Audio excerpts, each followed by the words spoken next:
On the northern coast of Peru, there is a land where the desert meets the sea, a place where rolling dunes descend into the blue waters of the Pacific, and dry winds carry the scent of salt and dust. It is a harsh land, silent and endless, yet for centuries it cradled a civilization of astonishing power and beauty. This was the world of the Moche, between the 1st and 7th centuries of our era.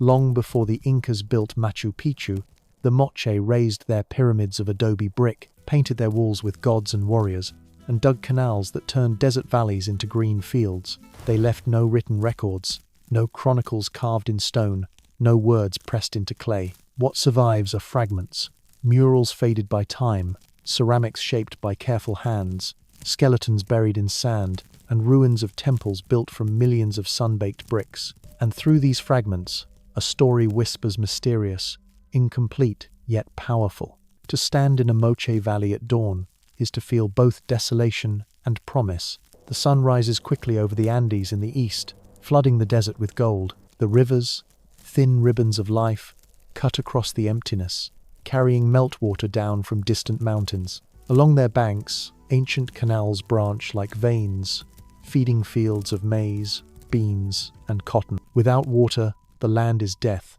With it, the land becomes a miracle. The Moche mastered this fragile balance. They built their homes and temples close to these rivers, creating oases of green in an ocean of sand.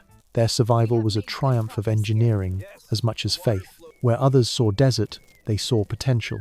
Where others saw barrenness, they raised cities. And what cities they built! At the heart of their world stood two great monuments, the Huaca del Sol, the Temple of the Sun, and the Huaca de la Luna, the Temple of the Moon. Rising above the desert floor, these stepped pyramids were constructed from millions of adobe bricks, each one stamped with the mark of its maker. The Huaca del Sol, now partly destroyed by floods and Spanish treasure hunters, may once have stood over 40 meters tall, one of the largest adobe structures ever built in the ancient world. The Huaca de la Luna, its smaller companion, still preserves vibrant murals, warriors with painted faces, priests in elaborate costumes, gods with fanged mouths and staring eyes. The walls tell stories without words of rituals, of offerings, of battles fought not just for land, but for the favor of the divine. For the Moche were not only builders, they were believers. Their gods lived in the forces of nature, in the sun that scorched the desert, in the moon that governed tides, in the sea that gave both fish and storms.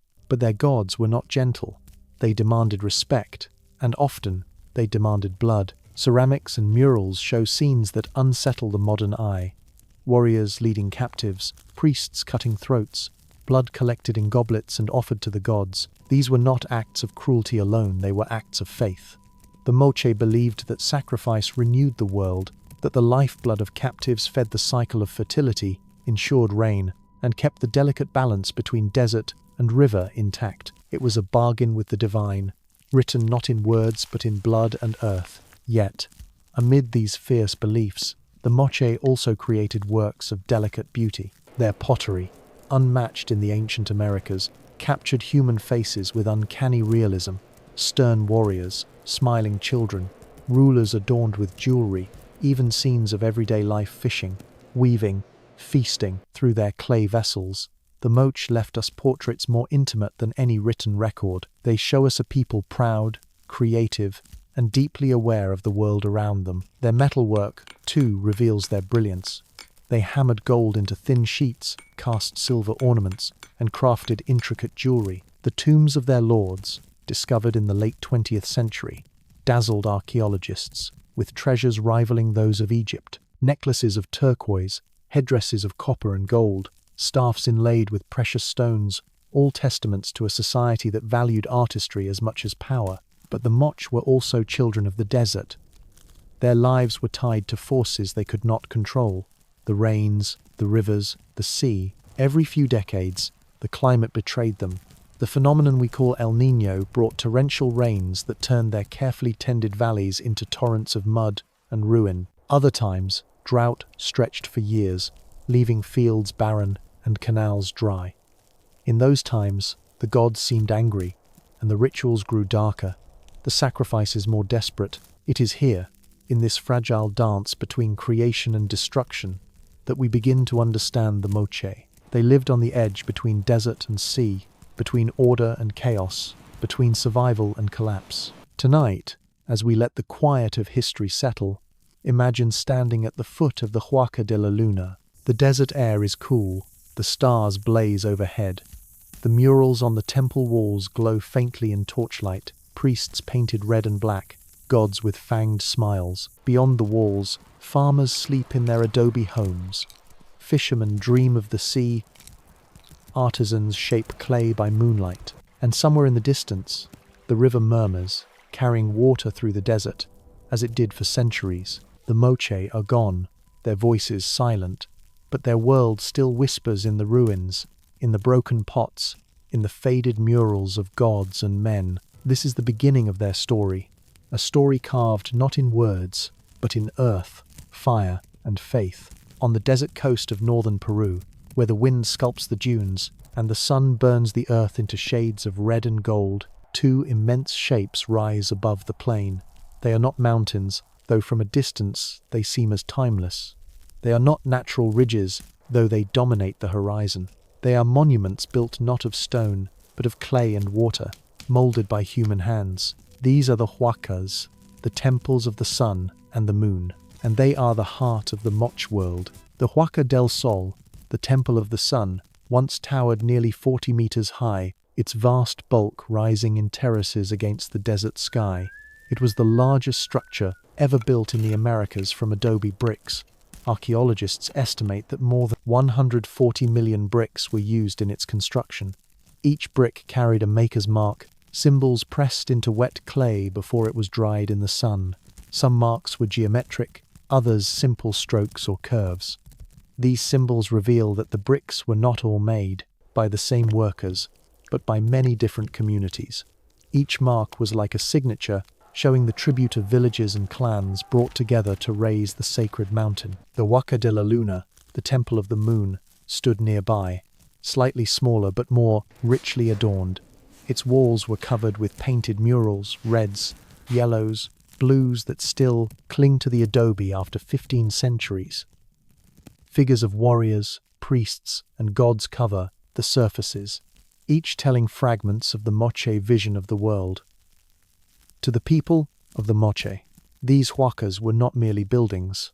They were sacred mountains, man-made echoes of the Andes in the distance, places where the divine touched the earth. Imagine the construction. Thousands of workers carrying baskets of clay, mixing it with water and straw, pressing it into molds. Brick after brick, layer after layer, rising toward the sky. It was not built in one lifetime, nor even two. Generations worked on the huacas, each adding to what their ancestors had begun. For the Moche, to build was itself a form of worship.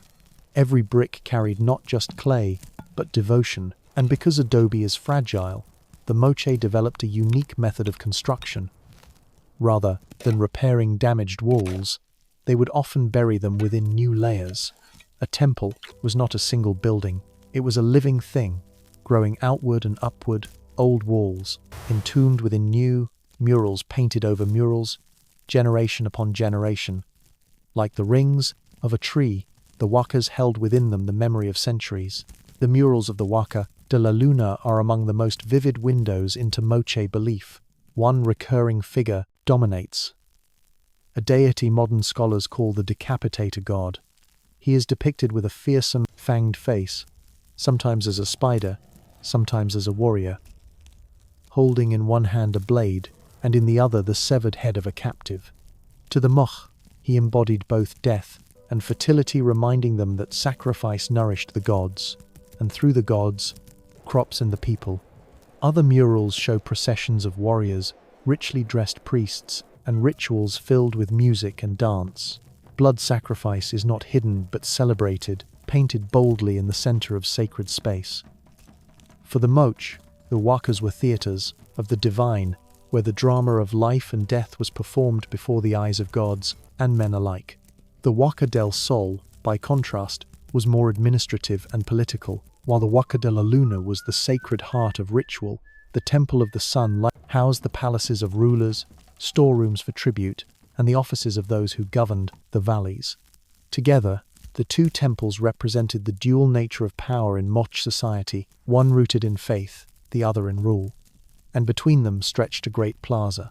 Here, thousands of people could gather to witness ceremonies, to watch sacrifices, to feel themselves part of a cosmic order. Imagine the scene. Drums pounding, conch shells sounding, the smell of incense and blood in the air, the walls alive with color.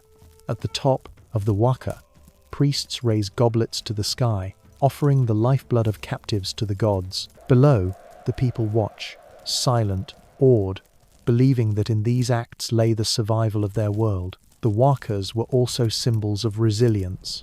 In times of natural disaster, when the rains of El Niño washed across the valleys, or when earthquakes shook the land, the people turned to the temples.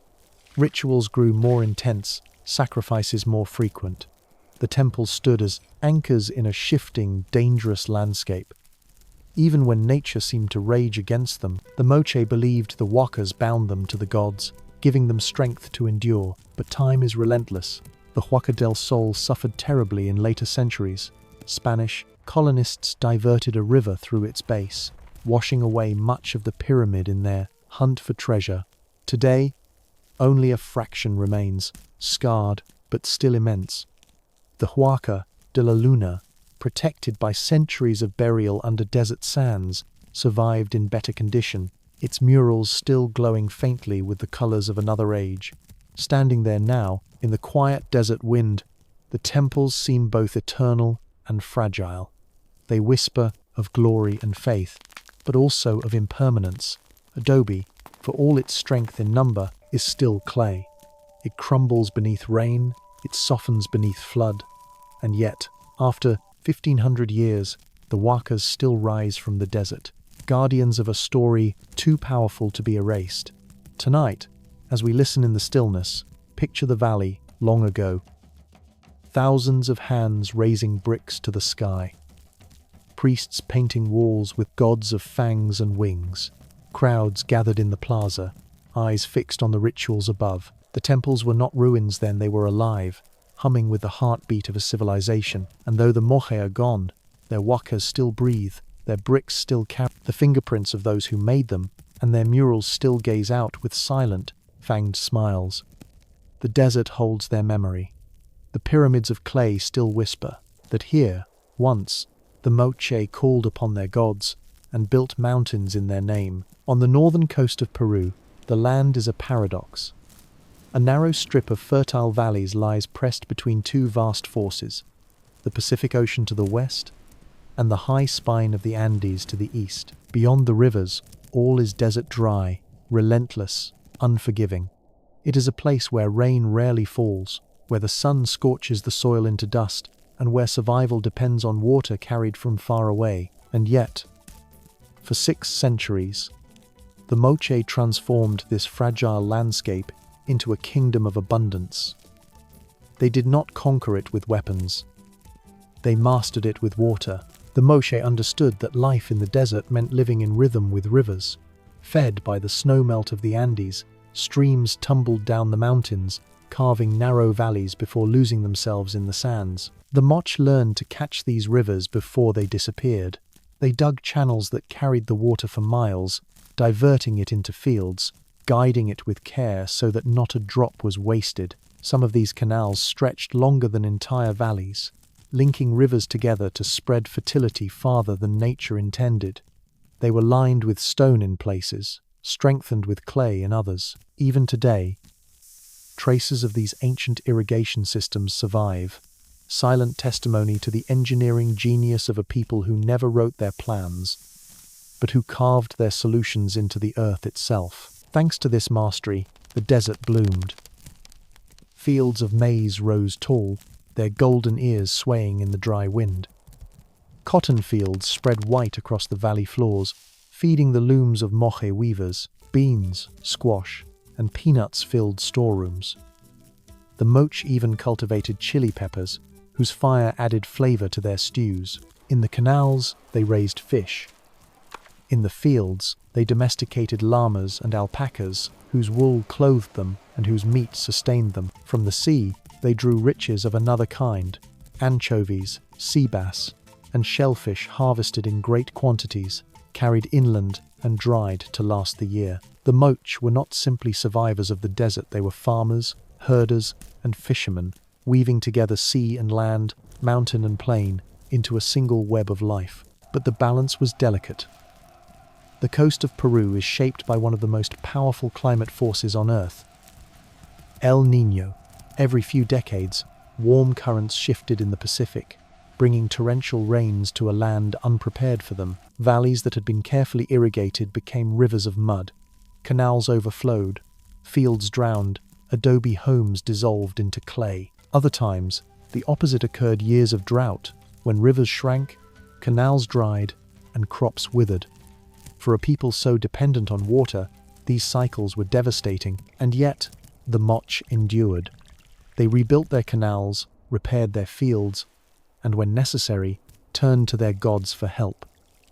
In times of flood or drought, rituals intensified. Priests climbed the Huaca de la Luna, offering blood and prayers to appease the deities of mountain and sea. Sacrifice was not cruelty, it was survival, a plea to restore balance to a world on the edge of chaos. The genius of the Moche lay not only in engineering but in organization. To dig canals of such size required planning, labor, and cooperation. Whole communities worked together, carrying baskets of soil, shaping embankments, guiding the flow of water. Marks stamped on adobe bricks show that different groups contributed to temple building. The same principle applied to canals.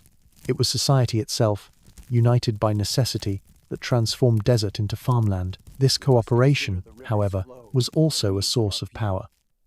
Control of water meant control of life. Those who ruled the canals, the lords and priests, ruled the people. They decided when water flowed, whose fields were irrigated, whose crops survived. In a land where water was everything, leadership and religion merged into one. Yet for all their brilliance, the Moche could never fully command nature. Evidence suggests that a series of extreme El Niño events in the 6th and 7th centuries may have helped unravel their world. Floods tore apart canals, followed by droughts that parched the valleys. Fields failed, hunger spread, faith was tested. As the climate shifted, so too did the balance of power. Some communities may have abandoned their valleys, others rebelled against their rulers. The great temples fell silent, not because the Moche forgot how to farm, but because the earth itself betrayed them. And still, the traces of their mastery remain. Walk today in the Moche valleys, and you may find faint lines across the land, ancient canals, long dry but still visible. Stand among them, and you will sense the hands that once dug, the water that once flowed, the life that once bloomed in the desert. Tonight, as we drift into quiet, imagine the valley in its prime. The sun sets behind the Andes, casting long shadows across the fields. Water glimmers in canals, weaving silver paths through the desert. Farmers tend to maize and cotton. Fishermen return with nets heavy from the sea. Children laugh along the riverbank, while priests raise prayers to the mountains. This was the genius of the Moche, not only building pyramids of clay, but turning sand into sustenance, desert into garden. They were masters of water, and through water, masters of survival. In the valleys of the northern Peruvian coast, the Moche built not only temples and canals, but a social order as intricate as their irrigation systems. It was a world divided between rulers and ruled, warriors and farmers, priests and artisans, yet bound together by shared faith and survival. The Moche left no written records to explain their hierarchy. Instead, their murals, pottery, and tombs reveal the structure of their society. And through these fragments, we glimpse a world where power was both sacred and absolute. At the very top stood the lords of the Moche, rulers who were both kings and priests. They governed not only with authority but with divine mandate. Their power flowed from the temples as much as from their armies. When they presided over rituals at the Huaca de la Luna, dressed in headdresses of copper and feathers, they did not appear as mere men. They became the living representatives of gods. To obey them was not just politics, it was faith. The tomb of the Señor de Sipan, discovered in 1987, confirms the grandeur of these rulers. Buried in splendor, his body lay adorned with gold and silver ornaments, turquoise inlays, and a crown shaped like a crescent moon. Around him were retainers, sacrificed to accompany him into the afterlife, and animals, llamas, and dogs to serve him beyond death. Every object in the tomb spoke of wealth, power, and sacred authority. The rulers of the Moche were not distant figures, they were the axis upon which the entire society turned. Beside the lords stood the priests, guardians of ritual and keepers of cosmic balance. They directed sacrifices, interpreted omens, and ensured that the gods received their due. Priests appeared in murals wearing elaborate costumes, masks with fangs, staffs crowned with divine symbols, capes shimmering with metal discs. They transformed themselves into living embodiments of the divine during ceremonies, channeling gods who demanded blood, water, and devotion. Religion in Moche society was not separate from power, it was power. The ability to commune with gods gave priests immense influence, and their role in rituals bound the people to the temples. When drought or flood struck, it was the priests who stood at the center of public life, guiding sacrifices meant to restore order. Next came the warriors. They were both protectors and instruments of ritual. Moche art often depicts warriors in processions, carrying clubs, shields, and headdresses. But their battles were not simply for conquest. Often, they fought ceremonial duels, where the goal was not to kill, but to capture. The defeated were stripped of armor, bound, and led to the temples, where they became sacrifices to the gods. In this way, war itself became a form of ritual, a means of feeding the divine order with captives. Victory was not just political, but sacred, reinforcing the ruler's right to govern and the gods' dominion over nature. Beneath the elite stood the artisans and craftsmen. Though they lacked political power, their skill gave them a voice in society. Moche ceramics are among the most detailed in the ancient Americas, capturing scenes of daily life with astonishing realism. Portrait vessels show individual faces, wrinkled elders, stern warriors, women with delicate features. Through them, artisans preserved a record of people who lived 15 centuries ago, their expressions still alive in clay. Metalworkers, too, were vital. They hammered gold into headdresses, shaped silver into nose ornaments, and created copper tools that blended beauty with function. Their artistry filled the tombs of lords and the rituals of priests, binding them to the highest circles of power. And then there were the farmers and fishermen, the backbone of Moche life. They lived in modest adobe homes near the canals and rivers. By day, they tended maize and beans, cared for herds, or cast nets into the Pacific. By night, they returned to families, telling stories, weaving cloth, and preparing simple meals of fish, maize, and chili. Though humble, their work sustained the entire society. Without their harvests and catches, the temples would stand empty, the lords powerless, the priests unable to perform rituals. Their labor fed the pyramids of Adobe, brick by brick, crop by crop. At the very bottom of society were the captives and slaves. Warriors taken in battle were often paraded through the city, stripped of their dignity, and sacrificed upon temple platforms. Others may have been forced into labor, building canals or carrying tribute. For the Moche, the line between human and offering was thin, and the fate of the defeated was often sealed in blood. The divisions in Moche society were stark, yet each group played a role in sustaining the whole. It was a world where religion and politics fused, where art and war intertwined, where the labor of many upheld the splendor of few. Imagine the valley on a festival day. In the plaza between the huacas, thousands gather. At the top of the pyramid, the Lord King appears, his headdress gleaming in the sun. Beside him stand priests, cloaked in feathers and metal, ready to perform the rites. Below, warriors march in procession, their captives bound and trembling. Artisans display offerings of gold and clay, while farmers bring baskets of maize and beans. Each person, from ruler to captive, has a place in the ceremony. Each role reinforces the structure of society. The people watch in silence, knowing that in these rituals lies the order of the universe itself. Tonight, as we rest, let us picture that society once more.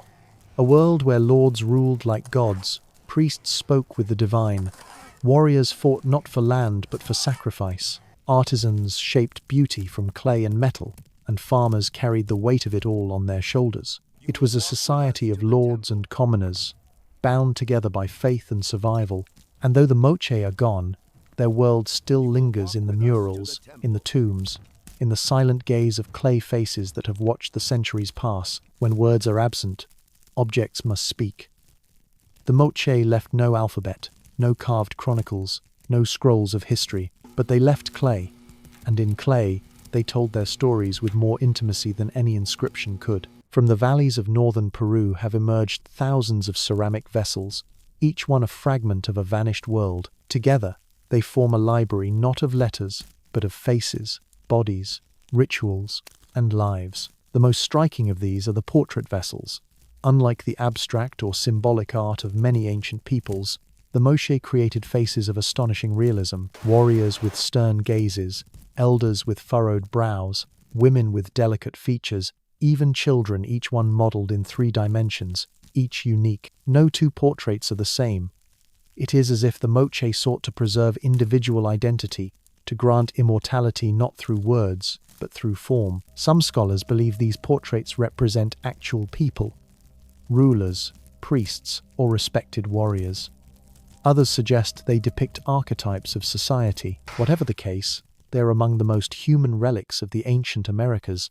To look upon a Moche portrait vessel is to feel, across 15 centuries, the steady gaze of someone who once lived, breathed, and belonged to a world now gone. Beyond portraits, Moche ceramics also capture narratives. On the surfaces of their vessels, they painted or sculpted scenes of daily life. Fishermen hauling nets from the Pacific, farmers tending maize, women weaving cloth, hunters with slings and dogs. There are depictions of music and dance, of feasts and games, of illness and healing. Some even show medical procedures, trepanation, where a hole was drilled into the skull, perhaps to treat injury or spiritual affliction. Other vessels depict myths and rituals, gods with fanged mouths, priests in elaborate costumes, captives being led to sacrifice. These were not merely decorative. They were visual texts, encoding the spiritual and social life of the Moche in clay. Equally remarkable is the erotic pottery of the Moche. Hundreds of vessels depict explicit sexual acts, scenes that startled early archaeologists and remain unique in the ancient world. They portray intimacy not as hidden or shameful, but as a natural part of existence, woven into cycles of fertility and the sacred. Some scholars see them as instruction, others as ritual symbolism, linking sexuality to agricultural fertility, reproduction, and the renewal of life.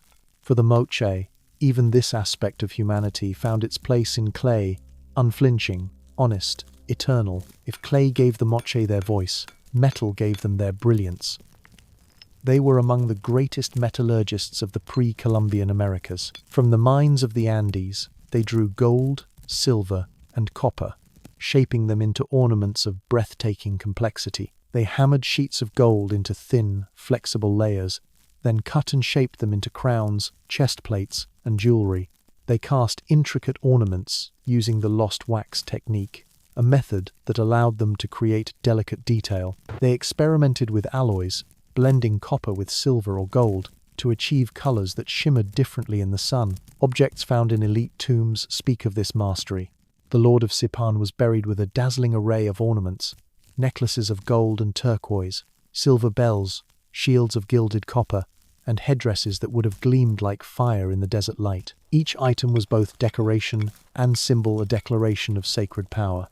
But Moche artistry was not only about beauty, it was about communication. A golden nose ornament was not just an accessory, it marked the wearer as a figure of divine authority. A ceramic vessel was not only a container, it was a story, a ritual, a memory. Art was not separate from life. It was life, recorded in form and color. Through art, the Moche built continuity between generations. A pot painted with a myth could carry that story into households far from the temples. A necklace worn by a priest could signal his bond with gods to all who saw him. Every object was both functional and symbolic, speaking in a language of materials that all could understand. And yet, fragility lingers in this legacy. Clay breaks, metals tarnish. Many Moche works were lost to time, washed away by rains or buried by desert sands, but those that survive tell us more than any written archive might have. They tell us not only what the Moche did, but how they saw with eyes fixed on detail, with minds that honored both the ordinary and the sacred, with hands that shaped memory into matter. Imagine, for a moment, a Moche artisan at work. He sits in the shade of an adobe wall, clay soft in his hands. Around him, the desert hums with wind. Slowly, he shapes a vessel, pinching, smoothing, sculpting a face into being. He knows this vessel may carry water or chicha beer, may be placed in a tomb, may stand in a ritual. Whatever its fate, it will carry part of him, his skill, his touch, his vision of the world. And somewhere else, a metalworker hammers gold on a stone, listening to the rhythm of his blows. He polishes the sheet until it gleams, shaping it into a headdress that will catch the sun. When the Lord wears it atop the huaca, the light itself will crown him in fire. Tonight, as we drift into rest, let us picture this world of clay and metal, faces staring from ceramic vessels, each one a silent witness, golden ornaments catching the light of the desert sun, objects both fragile and eternal, carrying across centuries the whispers of a vanished civilization. The Moche may not have left words, but in art they left their memory, and in clay and metal they still speak. The Moche world was a land of extremes, fertile valleys carved into desert, rivers flowing through dust, seas both generous and deadly. To survive here, the people needed more than canals and fields. They needed to believe, and so they built a religion woven into every breath of life. A faith where gods lived in the mountains, the rivers, the sky, and the sea. A faith where blood was not only the essence of life, it was the language by which mortals spoke to the divine. The Moche pantheon was vast and fluid, shaped by the forces of nature around them. The moon was perhaps the most powerful celestial being. On this coast, where nights are bright and tides are strong, the moon governed the rhythms of both land and sea. It was protector and destroyer, a guide for planting and a warning of floods. The sun, blazing over the desert, was honored but feared. Its heat gave life to maize and cotton, yet it could scorch the valleys into ruin. The people offered prayers so that its fire would sustain, not destroy. The sea was both gift and terror.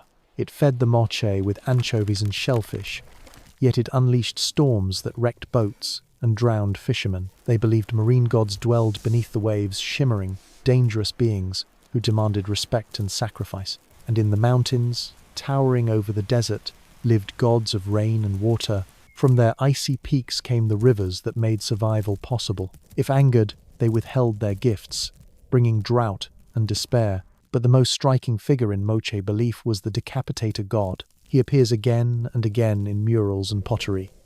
A fanged face, fierce eyes, sometimes part human, sometimes part animal spider, owl, or serpent. In one hand, he holds a ceremonial knife, in the other, a severed human head. To the Moche, he was not only a god of death, but a god of renewal. The taking of head symbolized the taking of power, the release of life force, the nourishment of earth and sky. In his terrifying image lay the promise of continued existence. Religion was not a private act. It was performed before thousands, upon the stages of the Huaca de la Luna and other temples. Murals depict elaborate ceremonies known today as the sacrifice ritual. In them, warriors fought in ritual combat. The defeated were stripped of armor, bound, and led in procession to the priests. There, on high platforms, their throats were cut, their blood collected in goblets. Priests, dressed in elaborate costumes, raised the goblets to the gods, sometimes drinking the blood themselves as a channel between mortal and divine. The murals show the ritual repeated again and again. Captives kneeling, priests with knives, gods watching from painted walls. For the Moche, this was not cruelty for cruelty's sake. It was a cosmic necessity. Blood was the bridge between worlds, ensuring rain, fertility, and order. Without it, the delicate balance of life might collapse. The sacrifices were often accompanied by festivals. Conch shells sounded, drums pounded, dancers moved in elaborate patterns, and incense curled into the desert air. The entire community gathered to witness, from lords on the platforms to commoners in the plaza below. In these moments, society itself was reaffirmed. The rulers, dressed as gods, proved their power.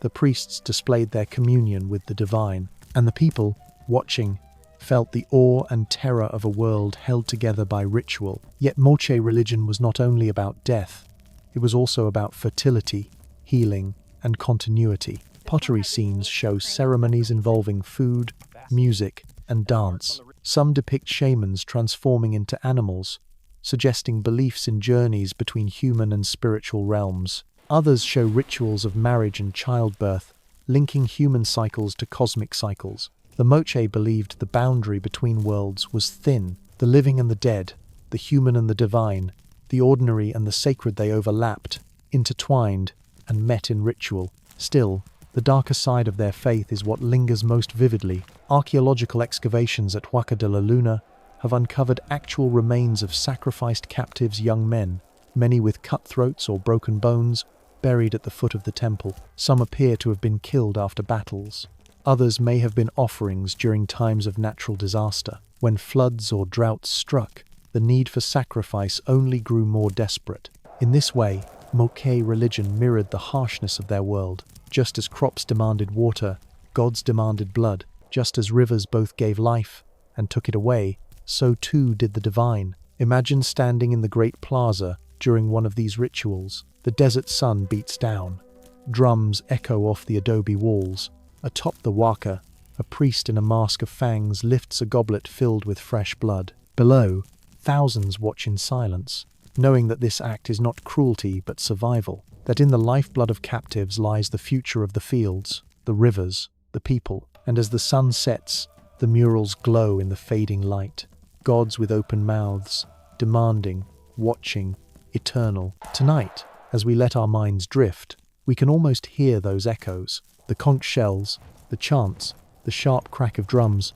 The Moche believed that through sacrifice, they held the universe together, that without blood, the gods would turn away, and the desert would reclaim the valleys. It is a vision both unsettling and profound, a world where faith and fear walked hand in hand, and where the gods of blood and earth ruled over every breath of life. In the Moche world, to be a warrior was not only to fight, it was to serve the gods. Battles were not waged simply for conquest or territory, but for captives. For in the eyes of the Moche, the greatest prize of war was not land, but blood. On the walls of the Huaca de la Luna, brightly painted murals still show the sacrifice ceremony. Warriors, richly dressed, march in processions. The defeated, stripped of armor, are bound with ropes and led forward. Priests, wearing masks and headdresses, wait with knives and goblets. The blood of the vanquished becomes the offering that sustains the universe. This was the cycle of Moche warfare: capture, procession, sacrifice. The battles themselves were often fought not between great armies, but through ritual combat. Archaeological evidence and ceramic depictions suggest that pairs or small groups of warriors faced each other in duels. Weapons included clubs, slings, and spear throwers. Armor was made of quilted cotton, strong yet flexible, and shields were carried for defense. The goal was not slaughter, the goal was capture. To defeat an enemy meant to strip him of his armor, bind his hands, and bring him back alive. A dead foe was of little use to the gods. A living one was the true prize. The warriors of the Moche were celebrated in art. Portrait vessels show them with stern eyes, helmets decorated with animals, noses and cheeks painted for battle. They were not anonymous soldiers, but individuals whose deeds were remembered in clay.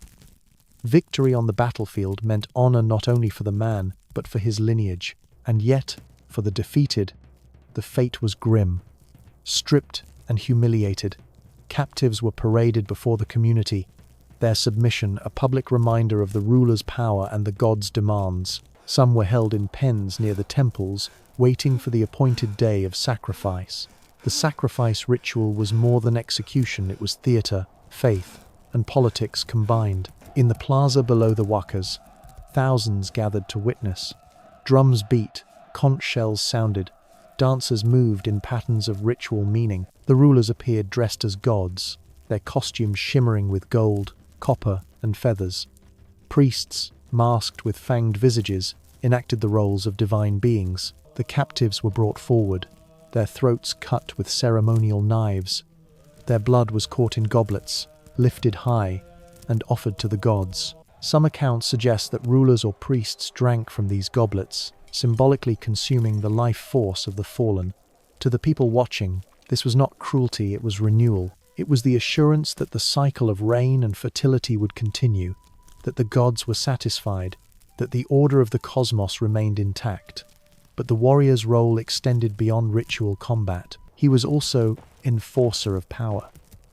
The Moche state was built on canals, temples, and faith, but also on strength. When vassal communities rebelled, when rivals threatened the valleys, warriors were dispatched to restore order. Their victories fed not only the security of the realm, but also the ritual calendar of the priests. War and sacrifice, therefore, were inseparable. The battlefield was the first stage, the temple the final one.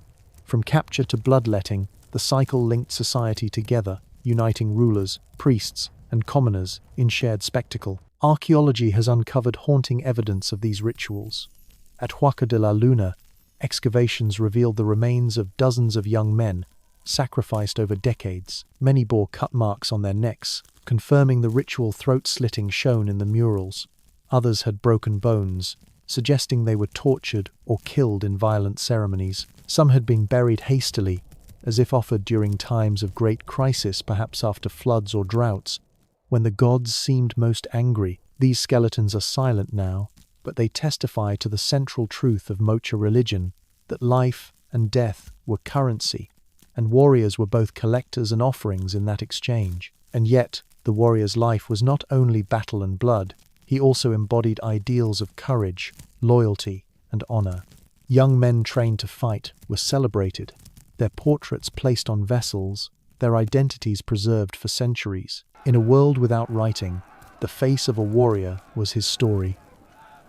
Picture a ceremony at dusk. The plaza is crowded, the air heavy with dust and expectation. Atop the Huaca, the ruler appears, his headdress gleaming, his costume painted with divine symbols. Priests flank him, masked and robed, holding knives of copper. Below, the captives kneel, their bodies painted, their fates sealed. The drums grow louder, the conch shells echo. A knife flashes in the firelight. Blood fills a goblet, lifted toward the darkening sky. The people watch, silent. In this moment, war, faith, and survival are one. Tonight, as we drift into quiet, let us imagine those warriors not only the captors, but also the captives. One triumphant, one bound, both playing their role in a cycle older than memory. For in the Moche world, every warrior carried two destinies: to conquer and to be conquered, to take blood and to give it, and in either fate, to serve the gods of blood and earth. When we think of the Moche, our minds often go to the towering huacas, the murals of sacrifice, the gleam of gold in royal tombs. But beneath the grandeur of temples and rulers lay another story, the quiet rhythm of everyday life. For centuries, thousands of ordinary men, women, and children lived in the valleys of northern Peru, shaping a world of work, family, and faith. Their voices are lost, yet their traces remain in clay pots, in tools of copper, in the very canals that once carried water through the desert. Let us step into their world, not as spectators of ritual, but as guests in their homes. The typical Moche dwelling was built of adobe bricks, sun-dried blocks of mud and straw. Houses stood close together, forming clusters near the rivers and fields. Walls were thick to keep out the desert heat. Floors were of packed earth, and roofs were flat, made of reeds or timber. Inside, spaces were modest. A hearth for cooking, storage jars along the walls, woven mats for sleeping. There was no luxury, but there was warmth, community, and continuity. Families were the heart of Moche society.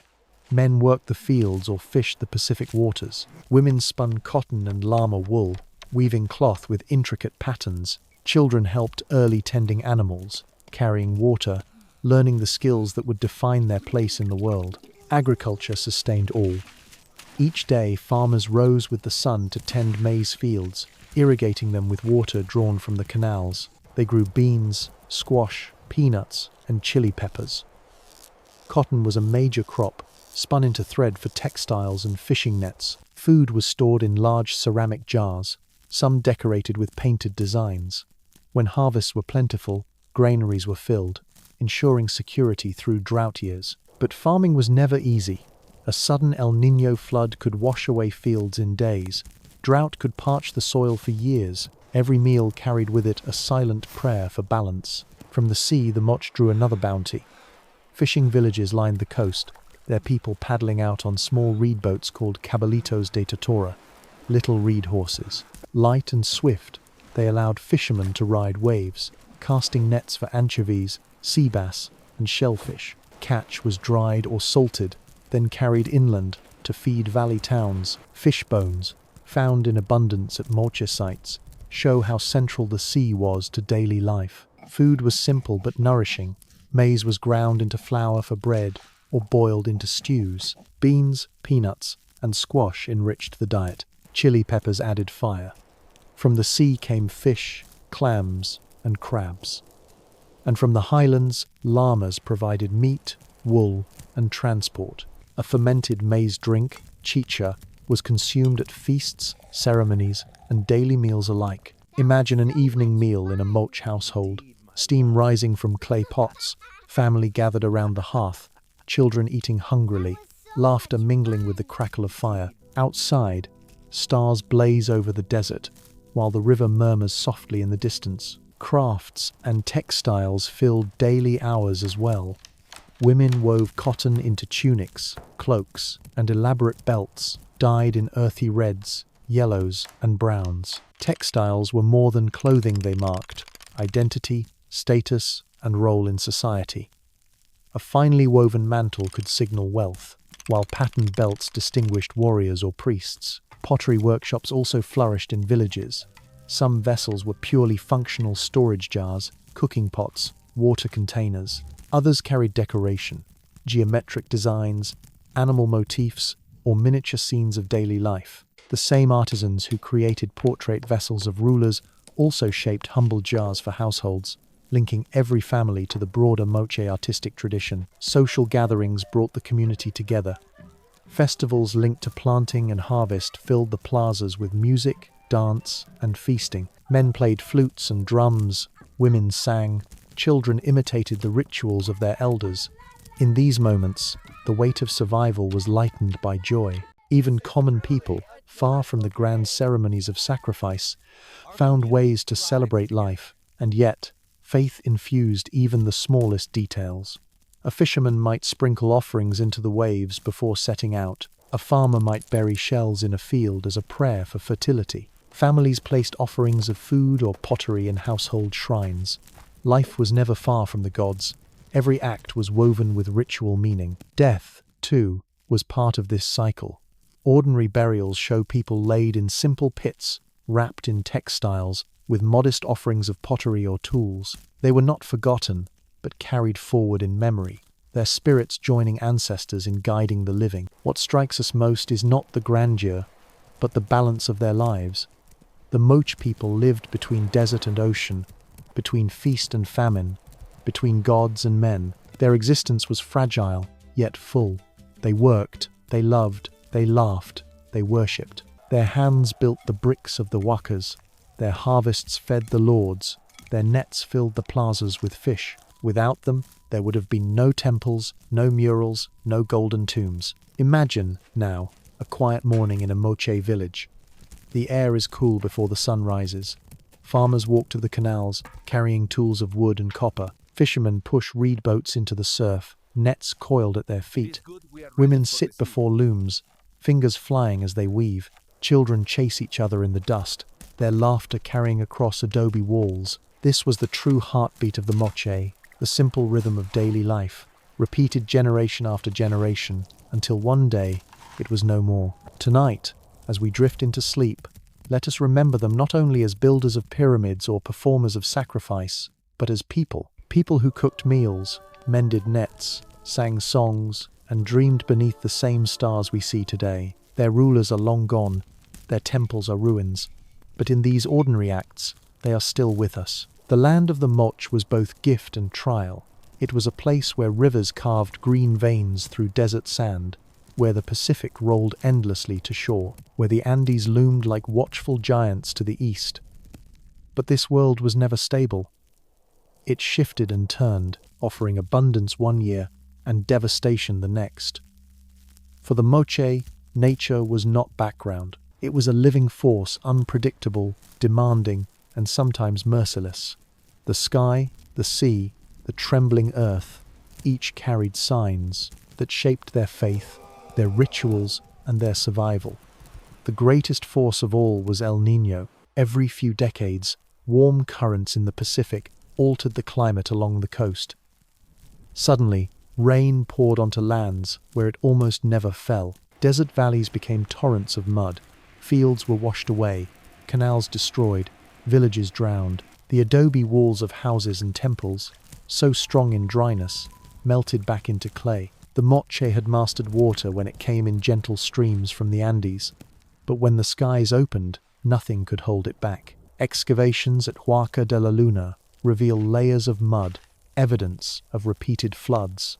Entire murals were buried, entire courtyards submerged, and still, the Moche rebuilt, brick upon brick, believing that ritual could restore balance. But El Niño had another face: drought. When warm waters spread in the Pacific, the Andean rains sometimes failed. Rivers shrank to trickles, canals dried, fields withered in the sun. Hunger spread through the valleys, granaries emptied. The people looked to their rulers and priests, asking why the gods had turned their backs. It is in these times that sacrifices grew most intense. Murals and burials show waves of offerings, captives slain in numbers greater than before. To the Moche, the disaster was not natural chance. It was divine anger, and only through blood could the balance be restored. The earth itself also betrayed them. The northern coast of Peru lies in one of the world's most active seismic zones. Earthquakes shook the valleys, splitting adobe walls, toppling temples, disrupting canals. Even the mighty Huacas cracked under the strain. For a people whose sacred mountains were built by human hands, such tremors must have carried deep spiritual meaning. Imagine standing in the plaza of the Huaca de la Luna as the earth trembles. The murals of gods shake, dust falls from the walls, crowds cry out in fear. To the Moche, this was not geology, it was a message. The gods of the earth were restless, and they demanded appeasement. The sea, too, was a constant source of omen. Fishermen knew its moods better than anyone. At times, the ocean was generous anchovies in vast schools, nets so heavy they tore from the catch. At other times, the sea grew barren. El Niño drove fish into deeper waters, leaving boats empty. Storms rose suddenly, capsizing reed boats, swallowing men whole. To the Moche, the sea was a god of dual nature, giver and taker, protector and punisher. Offerings of shells and fish bones found in temples show their prayers for its favor. Every journey onto the waves was both an act of survival and an act of faith. Signs in the sky also guided them. The movements of the moon and sun, the return of constellations, the eclipses that darkened the heavens, all were read as divine communication. The moon, especially, held power on the coast. Its cycles governed tides, fishing patterns, even agricultural rituals. An eclipse of the moon may have been terrifying, as if the divine order itself was being swallowed. Priests, standing atop the Huacas, likely read these celestial events to guide the community. A flood, a drought, an eclipse, all were woven into ritual calendars, all required response. Faith was the lens through which the Moche saw the natural world. For the Moche, disaster was never random. Floods, droughts, earthquakes, storms, these were signs, messages, demands. When nature struck, society responded not only with rebuilding, but with ritual. Sacrifices increased, ceremonies grew more elaborate, rulers appeared dressed as gods to reassure the people. But faith has limits. If floods returned again and again, if droughts stretched year after year, even the most loyal subjects began to doubt. Archaeological evidence suggests that by the 6th and 7th centuries, environmental stress contributed to unrest and collapse. Communities fractured, faith in rulers weakened, and the great Moche world began to unravel. Fields lie barren after years of drought. The rivers are thin, canals cracked with dryness. The sea has turned empty. Fishermen return with nothing. In desperation, priests call for greater offerings, captives sacrificed in numbers, blood flowing down the steps of the Huacas. But still, the rains do not come. Still, the gods remain silent. In that silence, the people begin to walk away. Villages are abandoned. Temples crumble. The whispers of collapse grow louder. And yet, through it all, the Moche never stopped watching the signs. The sky, the sea, the trembling earth, they were not mysteries to be solved, but messages to be heeded. Their rituals, their sacrifices, their very survival were woven into these forces. Tonight, as we rest, let us imagine lying beneath the Moche sky. Tonight, as we rest, let us imagine lying beneath the Moche sky. Stars blaze cold and clear. The moon rises, silver over the desert. In the distance, waves crash against the shore, and beneath the earth, unseen, the tremor of a restless world stirs. This was the life of the Moche, lived between abundance and disaster, between gift and punishment, between faith and fear, always watching, always reading, always listening to the signs in the sky and the sea. No civilization falls in a single night. The Moche, who once commanded valleys with their pyramids of clay and their mastery of water, did not vanish at the stroke of an enemy sword. Their decline was slower, like the drying of a river, like a flame guttering in the wind. It came from within and without, from earth and sky, from doubt and rebellion. For centuries, the Moche had endured the harsh rhythms of nature. Floods came, and they rebuilt. Drought came, and they prayed. But by the 6th and 7th centuries, disaster struck with a relentlessness that even faith could not contain. El Niño brought rains of terrifying force. Adobe walls melted into mud. Villages disappeared beneath torrents. Fields drowned. Murals at Huaca de la Luna were buried beneath layers of flood sediment, testimony to catastrophe after catastrophe. Then came the opposite. Drought, years of sky without rain, rivers reduced to trickles. The canals that had sustained valleys for generations cracked under the sun. Harvests failed. Hunger spread. The land that had once bloomed with maize and cotton now withered in dust. The people turned to their rulers and priests, who stood atop the huacas dressed as gods. Sacrifices grew more desperate. Captives bled on the temple steps in greater numbers, their blood carried in goblets, their heads displayed as offerings. But the rains did not return. The rivers remained thin. And in the silence of the gods, faith began to falter. What happens when prayers no longer work? What happens when the divine mask of power slips, and rulers are seen not as gods, but as men who cannot save their people? Archaeological evidence suggests that unrest and rebellion followed. At several Moche sites, murals were defaced, temples abandoned, structures left unfinished.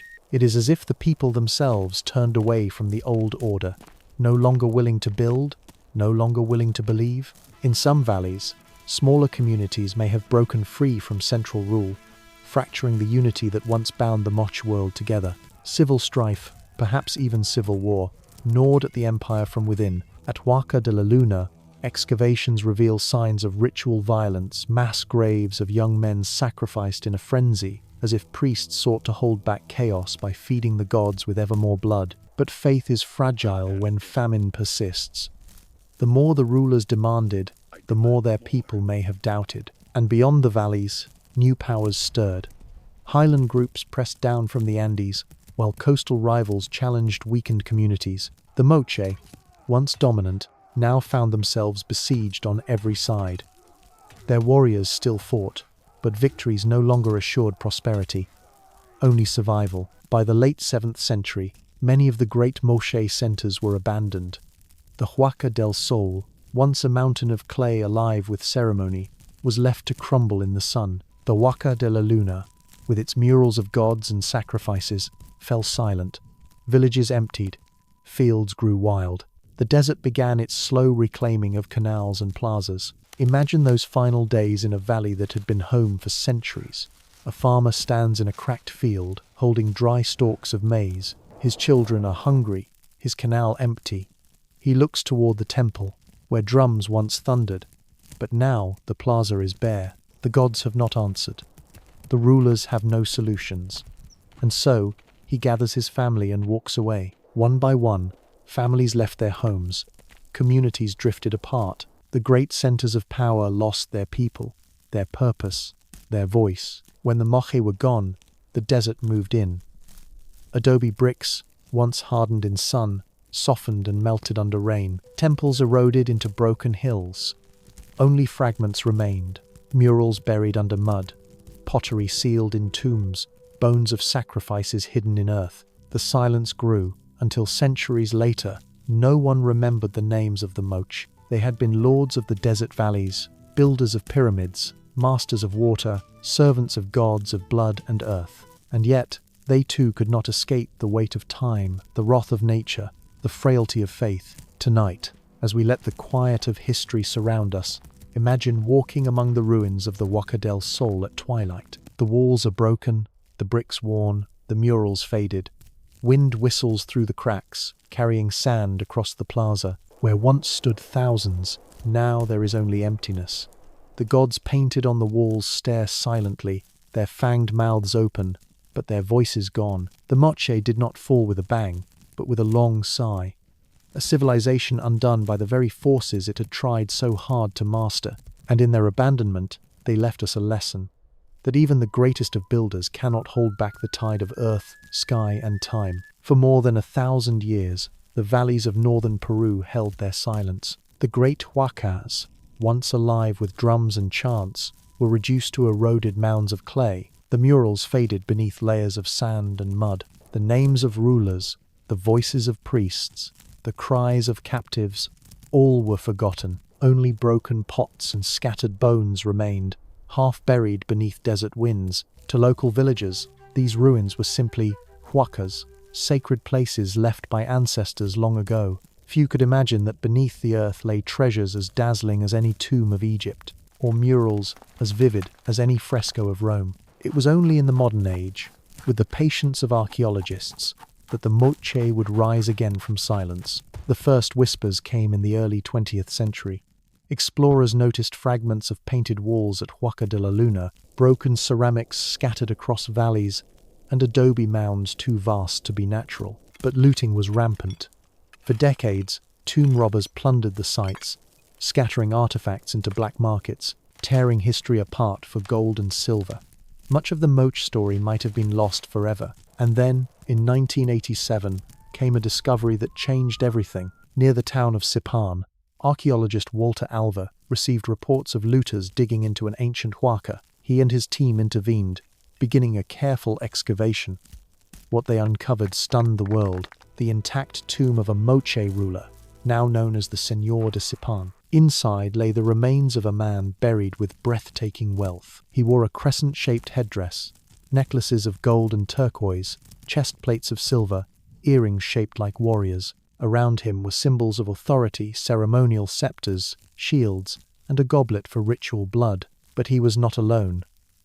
His tomb also contained the sacrificed remains of guards, women, and animals, companions meant to serve him in the afterlife.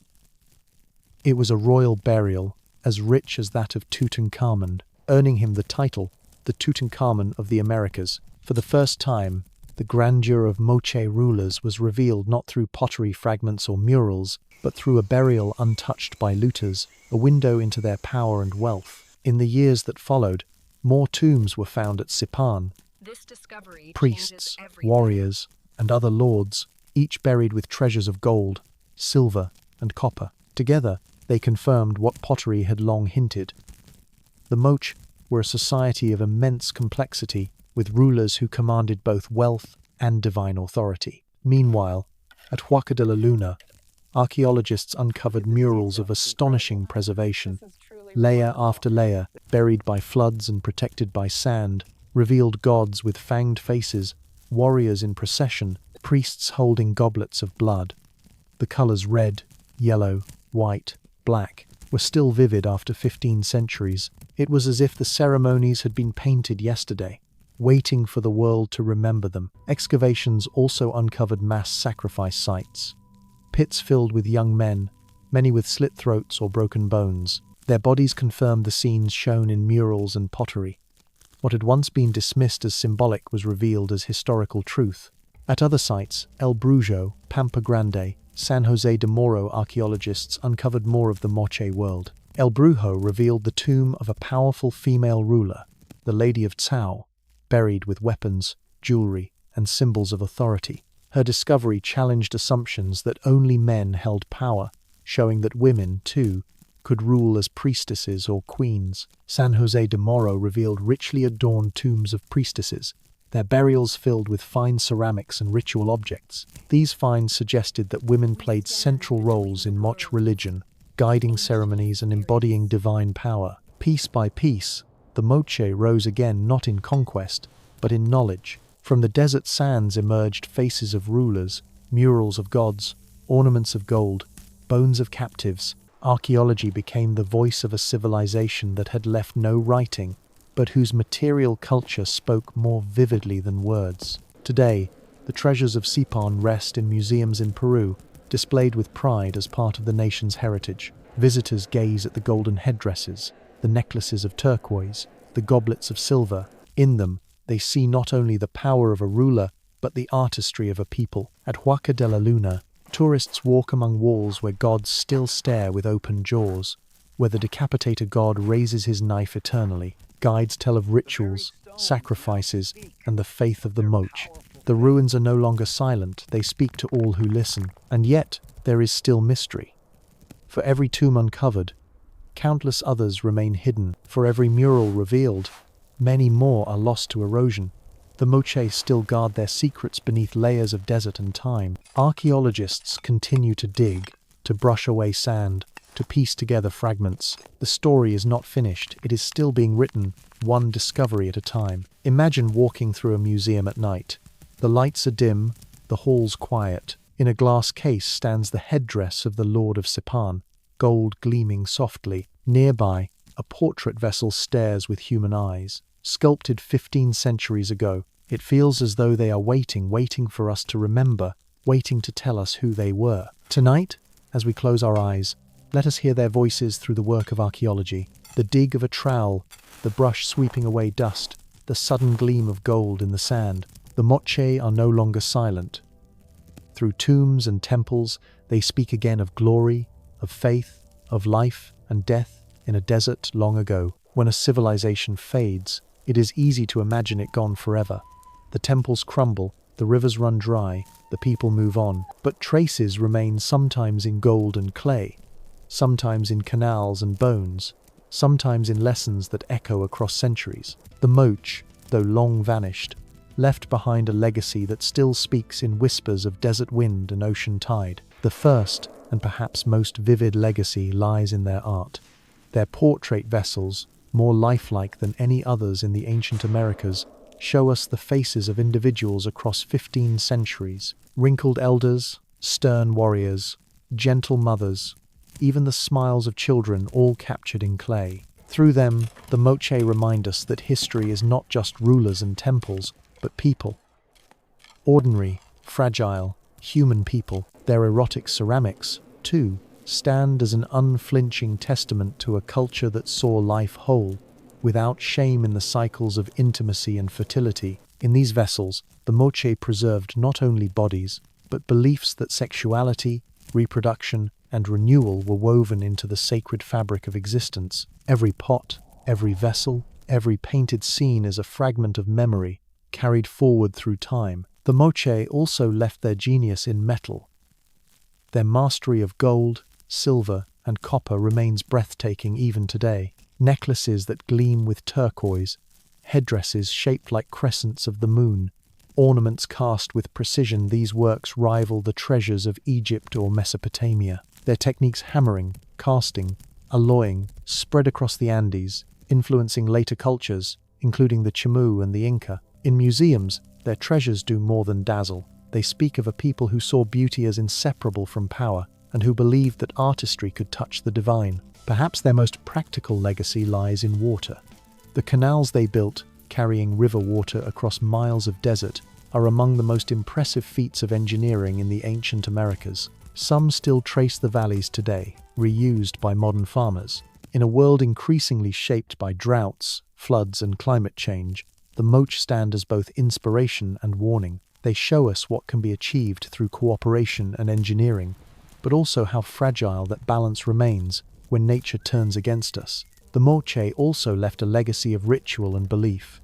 Their ceremonies of sacrifice, so unsettling to modern eyes, were born of a worldview where humans and gods were bound by blood. They believed life depended on exchange. Give to the divine, and the divine will give in return. Though we may recoil from their methods, their rituals reveal a truth still relevant today: that societies seek meaning in chaos, that we search for order in forces beyond our control. In the story of the Moche, we hear echoes of our own questions. How do we endure disaster? How do we explain suffering? How do we find balance in a world that can be both generous and merciless? Another legacy is the role of women. The discovery of the Lady of Tau and the priestesses of San Jose de Moro revealed that women held positions of immense power in Moche society. They ruled, they performed rituals, they were buried with regalia equal to men. Their presence reminds us that leadership in the ancient world was more varied than we once believed, and that the voices of women shaped civilizations as much as those of men. But perhaps the greatest legacy of the Moche is a lesson about the fragility of civilization. For centuries, they mastered water, raised pyramids, fed thousands, and adorned their rulers with gold. And yet, they could not withstand the relentless weight of nature. Floods drowned their valleys, drought withered their crops, faith in rulers faltered, society fractured. Their fall reminds us that no matter how high we build, we remain bound to earth and sky. Civilizations rise not only by ambition, but by balance with the world that sustains them. And when that balance fails, even the mightiest can vanish into sand. Still, the Moche are not truly gone. Their temples, though eroded, still rise from the desert. Their murals still glow with color, their treasures gleam in museums, and their faces, sculpted in clay, still meet our gaze with eyes that seem alive. To walk among their ruins is to feel their presence. To study their art is to hear their voice. To remember them is to let them live again. Tonight, as we close this journey, imagine standing on the coast where the desert meets the Pacific. The waves crash against the shore. Behind you, the Andes rise in shadow. The wind carries sand across the valleys where canals once flowed, where pyramids once towered, where drums once echoed in the night. The Moche are gone, but the desert remembers, the sea remembers, the earth remembers, and through these whispers, so do we.